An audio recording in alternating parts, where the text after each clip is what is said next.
प्रस्तुति।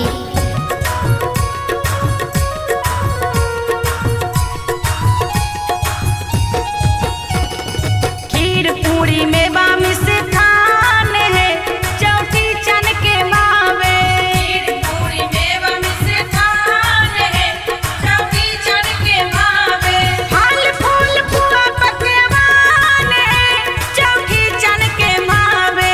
फल फूल पुआ पकवान है चौकी चन के मावे। खीर पूरी मेवा मिष्ठान है चौकी चन के मावे। फल फूल पुआ पकवान है चौकी चन के मावे। खीर पूरी मेवा मिष्ठान है चौकी चन के मावे।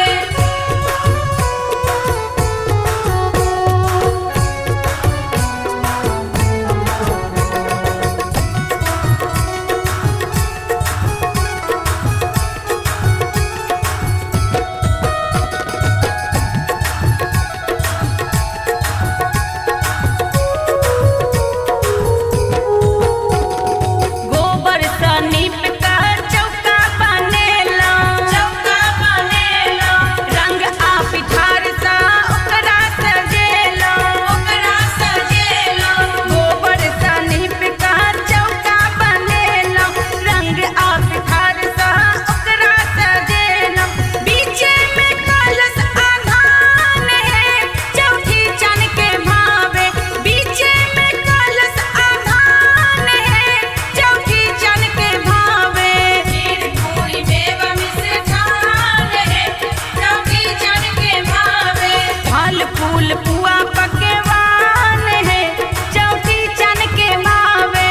खीर पूरी मेवा मिष्ठान है चौकी चन के मावे।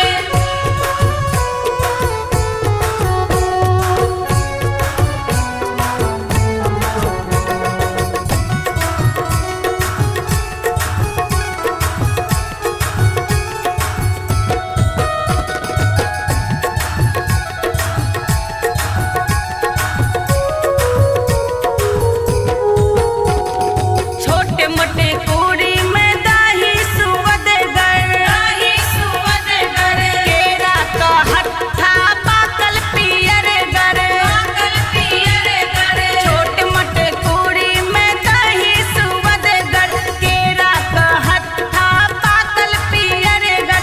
दाई पर सुपारी अम्मान है चौकी चन के भावे। दाई पर सुपारी अम्मान है चौकी चन के भावे। खीर पूरी मेवा मिष्ठान है चौकी चन के भावे। फल फूल पुआ पकवान है चौकी चन के मावे। खीर पूरी मेवा मिष्ठान है चौकी चन के भावे।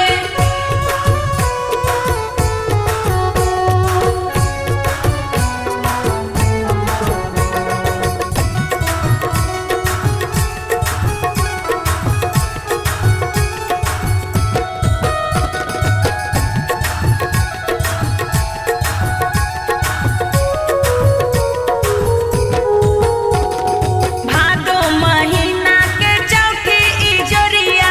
चौकी इजोरिया आसमाने पर लटकल नजरिया। लटकल नजरिया भादो महीना के चौकी इजोरिया आसमाने पर लटकल नजरिया। संजय विधि विधान है चौकी चन के भावे।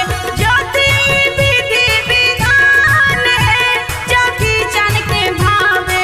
खीर पूरी मेवा मिष्ठान है चौकी चन के भावे। फल फूल पुआ पकवान है चौकी चन के मावे। खीर पूरी मेवा मिष्ठान है चौकी चन के मावे।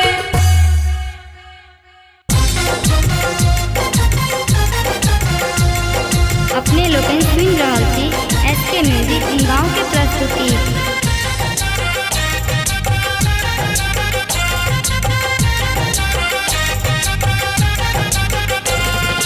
चौकी चान के मने बैगे हम भादो महीना।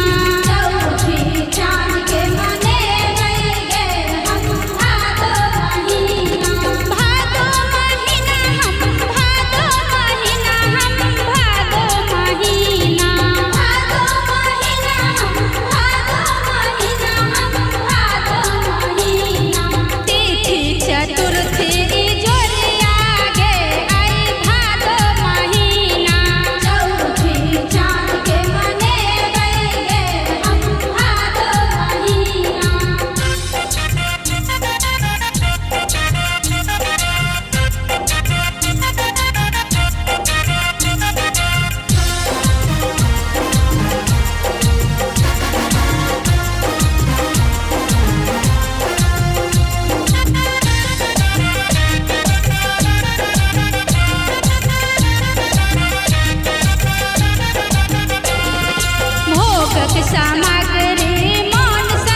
प्रस्तुति।